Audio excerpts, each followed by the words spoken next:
दोस्रो आवधिक योजना आर्थिक वर्ष 2081-82 देखि आर्थिक वर्ष 2085-86 सम्मको अन्तिम मस्यौदामाथि हामीले आज छलफल गर्दैछौँ र यो विशेष गरी लुम्बिनी प्रदेश हामीले दोस्रो आवधिक योजना बनाउँदै गर्दाखेरि लुम्बिनी प्रदेशलाई कसरी समृद्ध बनाउने, यसका विकासका आधारहरू के हुन्, हामीले यसको लागि चाहिने लागत अनुमान के हो, कुन क्षेत्रबाट यसमा चाहिँ लागत सहभागिता रहन्छ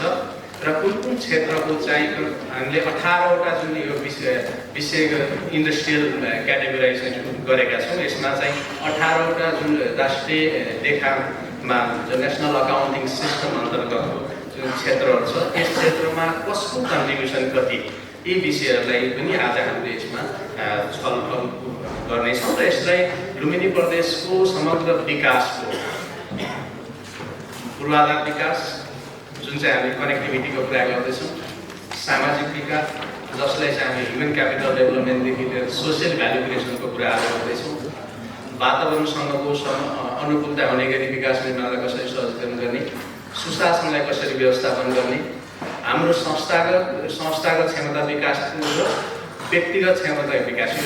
यो सिस्टमभित्र रहेर काम गर्नुपर्ने संस्था र व्यक्ति दुवैको संस्थागत विकासको जुन क्षमता विकासलाई कसरी गर्ने भन्ने कुराहरू पनि यसमा राखेका छौँ र हाम्रो करिब 12वटा परिषदबाट 22वटा विषयगत क्षेत्र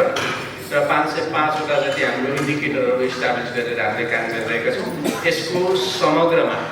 यसको प्रस्तुति हाम्रो माननीय उपाध्यक्षबाट हुनेछ। अहिलेलाई यति भन्दै यहाँहरू सम्पूर्ण उपस्थित यस परिषदका